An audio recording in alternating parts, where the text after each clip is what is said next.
Hola, yo soy el doctor Francisco Cardona Estrada y el tema de hoy es diabetes. Bueno, pues hablar de diabetes es hablar de una enfermedad frecuente, muy frecuente en México y muy amplia. En esta presentación trato de tocar los puntos pues, más frecuentemente manejados en los médicos de primer nivel, sino que tal la importancia del tratamiento y de las complicaciones. Okay. Entonces, cómo se define la diabetes? Que es como un trastorno que se caracteriza por concentraciones elevadas de glucosa en la sangre debido a la deficiencia parcial en la producción de acción de la insulina, la famosa resistencia a la insulina. La clasificación de la diabetes mellitus, el diabetes tipo 1 es autoinmune, idiopática. La diabetes tipo 2, otros tipos específicos de diabetes, defectos genéticos de la función de las células, defectos genéticos de la acción de la insulina, enfermedades del páncreas exocrino, endocrinopatías, inducción de toxicosis y agentes químicos, infecciones y la diabetes mellitus gestacional. En México, pues una enfermedad de las crónico-degenerativas es, me atrevo a decir que la más frecuencia. La prevalencia, pues, es muy alta en México, 9.67%. En mujeres, 8.6% en hombres. Obviamente involucrado en el síndrome metabólico. La prevalencia, muy alta también en nuestro país, en mujeres y en hombres. 90% de los casos se relacionan con sobrepeso y obesidad. La obesidad, que pesa mucho en nuestro país.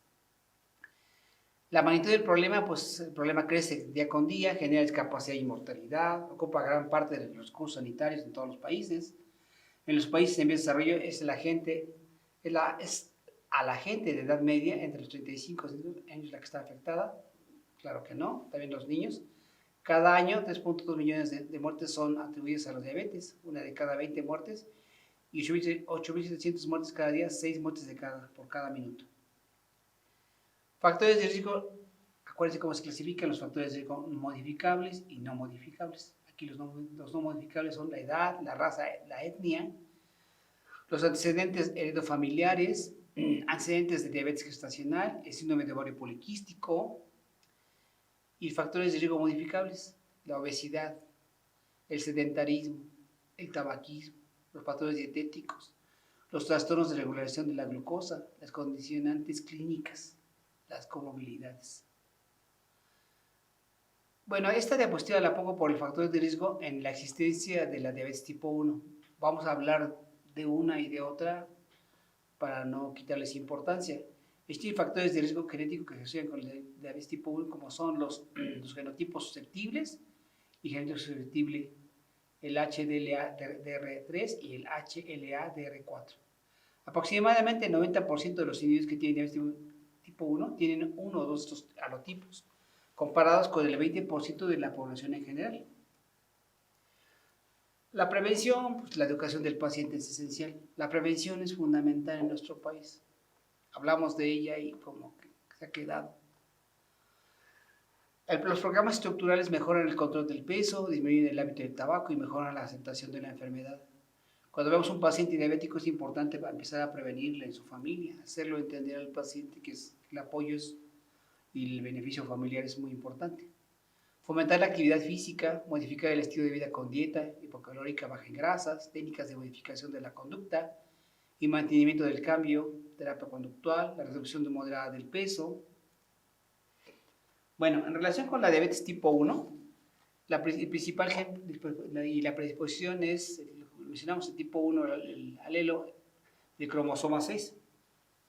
En general, la fisiopatología de la enfermedad involucra un deterioro progresivo de la integración de las células beta pancreáticas encargadas en la secreción de la insulina en respuesta al incremento de la glucemia. La muerte celular como consecuencia de la hiperglucemia es un proceso común de los diferentes tipos de diabetes. En este inicio de la reacción inmunitaria, la insulinitis, los anticuerpos contra las células de los islotes, los linfocitos activadores de los islotes, los linfocitos que proliferan cuando son estimulados con las proteínas de los islotes, la liberación de las citoquinas en el seno de las insulinas. La insulinitis autoinmune causa de la diabetes tipo 1 comprende varias etapas que culminan con la muerte de las células beta. En la primera etapa, los péptidos específicos de células beta como epitopes. Un epitope les menciono que determina el antígeno en la porción de una macromolécula que será reconocida por el sistema inmunitario. Los antígenos son procesados por células de presentaciones de antígenos en los ganglios linfáticos locales y de forma clones con linfocitos autorreactivos.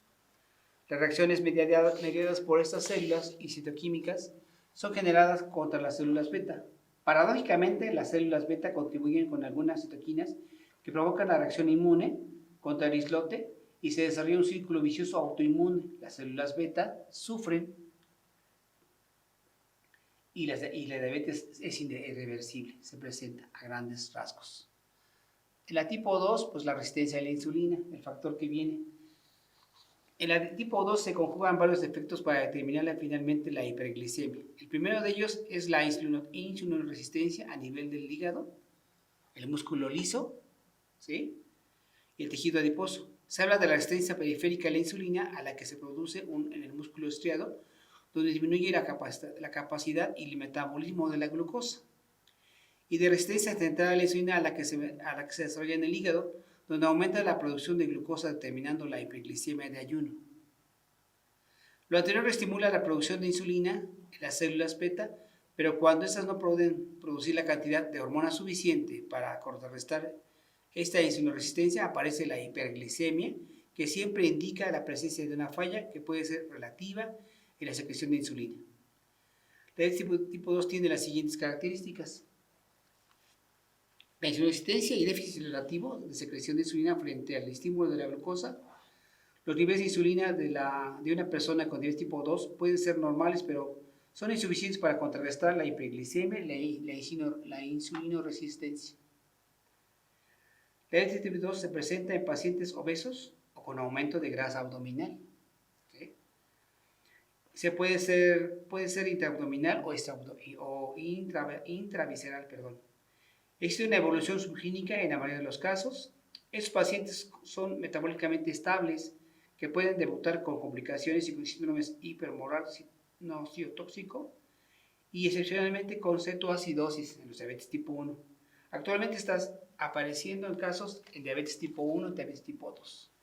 Entonces, la insulinoresistencia, la distribución de la insulina B se juntan y generan un proceso que desencadena en la resistencia a la insulina. En esta diapositiva lo vemos en forma gradual. Aquí también se redunda un poco lo que ya habíamos explicado, la activación de la glucosa, la insulinoresistencia, la secreción defectuosa de la insulina, el papel que juega el hígado en sus ciclos, el exceso de producción de la glucosa, excesiva liberación de ácidos grasos, se toma los procesos de producción de insulina a partir del tejido adiposo y del músculo y se genera resistencia a la acción de la insulina y consecuentemente todos los efectos secundarios de este proceso patológico. Podemos tener un paciente que esté asintomático, un paciente que acude a consulta y que hacemos un check-up y aparece alteración en su glucosa. O podemos tener el clásico paciente con la poliuria, con la polidipsia y la polifagia. Algunos pacientes llegan a la consulta con pérdida de peso, mareo, debilidad, caída de cabello, puede presentar prurito. Ya lo mencionamos, la polidipsia, polifagia, poliuria, la pérdida de peso, la náusea, el vómito, las infecciones frecuentes de la vejiga. Acuérdense que la enfermedad disminuye la capacidad de protección del cuerpo y el paciente está en un proceso de inmunosupresión, por lo que llega a la consulta. El cuadro comparativo entre un diabético tipo 1 y un diabético tipo 2 influye la edad.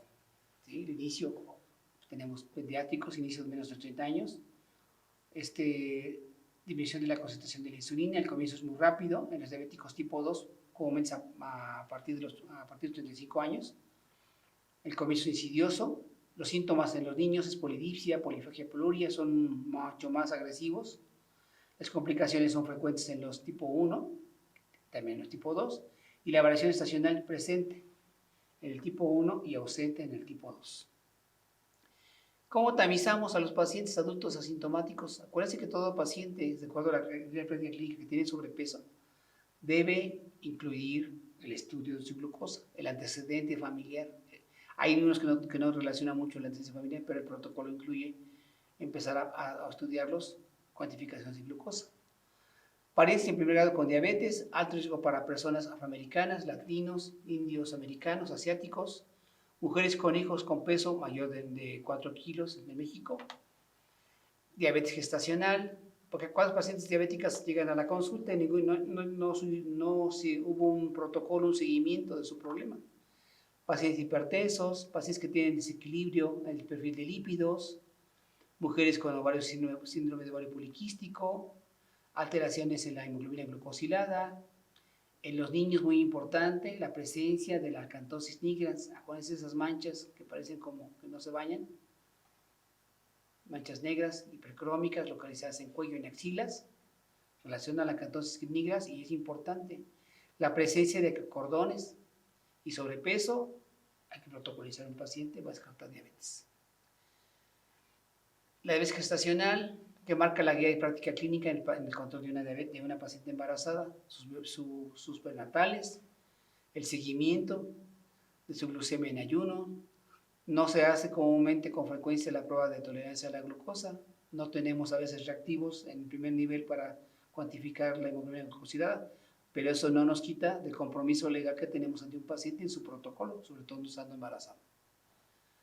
La prediabetes, la glicemia en ayunas alterada o intolerancia a la glucosa, acuérdense, glucemia en ayunas entre 100 a 125, la prueba de tolerancia a la glucosa alterada o intolerancia a la glucosa, glucemia de 2 horas postcarga, de 5 gramos, de 140 a 190, y la hemoglobina glucosilada, el valor normal y el valor alterado.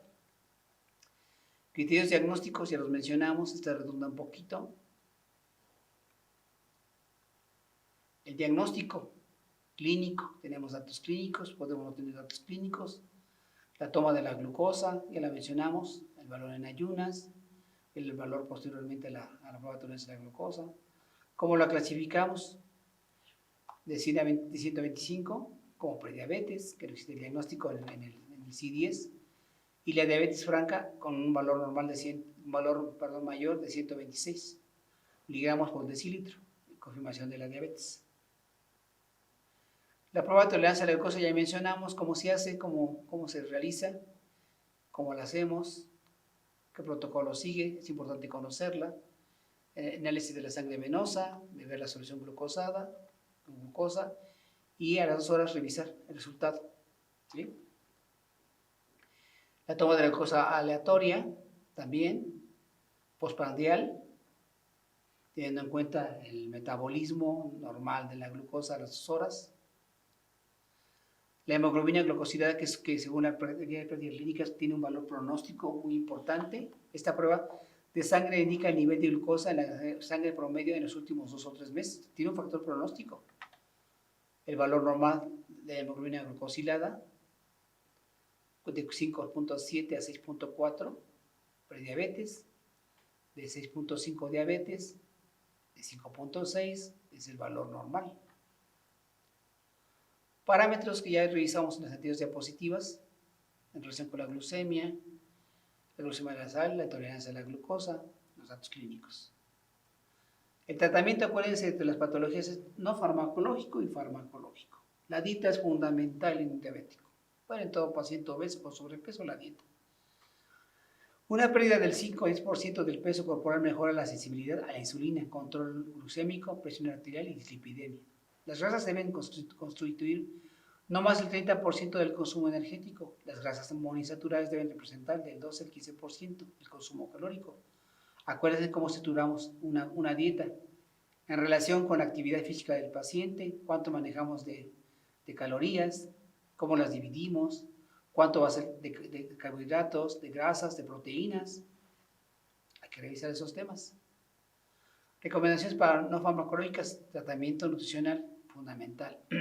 A las personas con sobrepeso o obesidad que están en riesgo de diabetes se recomienda la pérdida de peso, dietas bajas en carbohidratos, la actividad física, que conllevaría un tema aparte, no hace mencionarlo someramente, la actividad física, cómo calculamos la pérdida de calorías, qué tipo de ejercicio podemos indicar a nuestro paciente, de acuerdo a sus comorbilidades, pero que es fundamental la actividad física. El ejercicio. Relación de ejercicio físico de forma regular reduce el riesgo de enfermedad coronaria y vascular cerebral. Estas son evidencias de la guía de práctica clínica. Una mejor condición física asociada a una mayor intensidad del ejercicio disminuye el riesgo de muerte, independientemente del grado de obesidad. Las ventajas fisiológicas de largo plazo.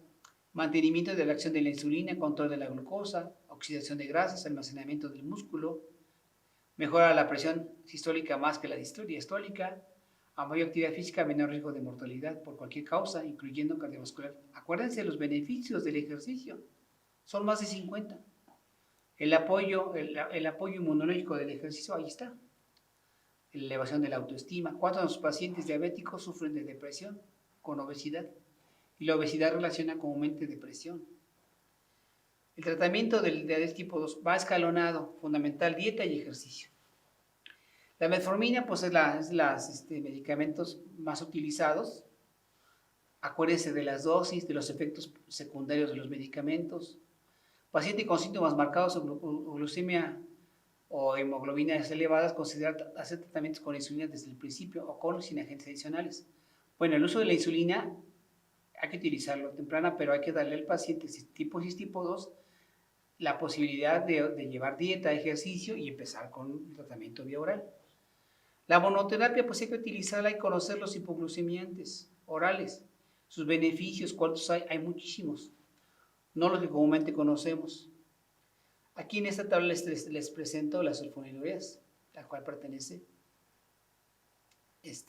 Otros medicamentos están las biguanidas, las nitidas, las tiazolidonas, los inhibidores del alfa-carboxilasa intestinal, las incretinas y análogos de amilina. ¿Cuáles incrementan la secreción de páncreas de insulina? Aquí están las sulfonilureas, las nitidinas, las incretinas y análogos de amilina. La metformina, ya mencionamos, ¿cuánto es la dosis promedio? De 500 a 850. Hay que utilizar las dosis adecuadamente y ir a aumentar gradualmente. Saber si el paciente está cuidando. La glibenclamida ya está fuera, es un medicamento que tiene muchos efectos secundarios. Lo vemos comúnmente todavía indicado por médicos de primer nivel. Ojo al uso de las sulfonilureas de segunda generación que tienen menores efectos secundarios. ¿Sí? Las biguanidas, tenemos la metformina, que es excelente y tiene buen beneficio. Las sulfonilureas, tenemos la glipizida y la glipirida como medicamentos de opción, ya no la glibenclamida en su uso, por los efectos secundarios. Las tiolidinas y glitazonas, la pioglitazona, la carbosa, inhibidor de alfa-glucosilada. ¿Cuál es el problema de esta? Pues somos un país de personas con problemas de colitis. Desgraciadamente mal indicada y en pacientes que no se cuidan, pues va a ser un tormento indicar este medicamento. Para los pacientes tipo 1, conocer las insulinas de corta, larga o muy corta acción. La insulina, la glargina, la insulina humana, la NPH que utilizamos comúnmente en los diabéticos. En una paciente embarazada con el protocolo, acuérdense que el manejo es con la NPH. En los pacientes pediátricos son combinables, insulinas combinables. Aquí viene en esta diapositiva la acción de acción rápida. ¿Cuáles son? El uso. La lispro, la aspartame, la glucida. La acción corta, la humana irregular. La intermedia, la NPH y la prolongada, que es la glargina, la edetemina, la deglucet. Y aquí vienen sus usos. Tener presente el tiempo, la acción de cada medicamento. Todos los medicamentos tienen una vida media. ¿Sí? No se olviden de eso. Tratamiento de diabetes tipo 1 pues son múltiples inyecciones de insulina, de 3 a 4 inyecciones diarias o infusión subcutánea continua de insulina. Requiere mucho más cuidado y más educación un niño. Educados en cómo hacer ajustes a dosis de insulina postprandial de acuerdo a la ingesta de carbohidratos, glucemia postprandial y actividad física previa. Deben utilizar análogos de insulina para reducir el riesgo de hipoglucemia. Debe considerarse la detección de otras enfermedades autoinmunes, tiroides, deficiencias de otro tipo. Requiere más cuidado, más presentación. Esto es de la guía de práctica clínica, los regímenes de insulina, los análogos de insulina de acción rápida, la acción regular, los regímenes del tradicional, el convencional, los intensivos, las formas de infusión de insulina, que conllevarían temas aparte. Hablar de tratamiento de diabetes conllevaría a otra presentación. En los adolescentes, ¿cómo los manejamos? El apoyo que nos da la hemoglobina glucosilada, sugerir el uso de bombas de insulina, considerar 1, 2, 3 inyecciones por día. En jóvenes que se dificulta la adherencia al esquema de intensivo, se debe ofrecer la terapia de 2 aplicaciones de insulina al día. En niños menores de 11 años, ofrecer el régimen más apropiado para optimizar el control de glucemia. Como regla general, la dosis total de insulina diaria son las siguientes. Fase de remisión parcial, es muy importante, cualquier edad. Los niños preadolescentes, más allá de la fase de remisión. ¿Sí? Acuérdense del efecto Somogyi. ¿Se acuerdan qué es el efecto Somogyi? Tratamiento integral del paciente diabético, pues y los metas es lograr un buen control metabólico, cambiar la actitud del paciente hacia la enfermedad, explicarle, motivar al paciente. El trabajo incluye a un equipo multidisciplinario. El paciente diabético debe ser enviado al estomatólogo 2 veces al año, debe tener una valoración anual por el oftalmólogo, él debe tener una valoración también por el médico internista. Además, asegurar la adherencia al tratamiento, evitar la enfermedad en el núcleo familiar. Es una enfermedad que afecta a la familia y debe ser apoyado el paciente en su núcleo, en su lecho. ¿El pronóstico de qué depende? Pues depende de la fase en la que se encuentra el diabético, si es tipo 1, si es tipo 2, la adherencia al tratamiento. La enfermedad afecta y genera un desequilibrio biopsicosocial. No debemos dejar fuera el proceso de relación de la familia. Por eso requiere un manejo multidisciplinario. Aquí en la diapositiva el pronóstico depende de los factores de riesgo, la evolución de la enfermedad, el grado de control metabólico y la ausencia o presencia de infecciones recurrentes, de las comorbilidades. Es común que nuestro paciente de diabetes tipo 2 tenga dislipidemia, tenga obesidad, tenga problemas de alcoholismo, tabaquismo, hipertensión. Gracias.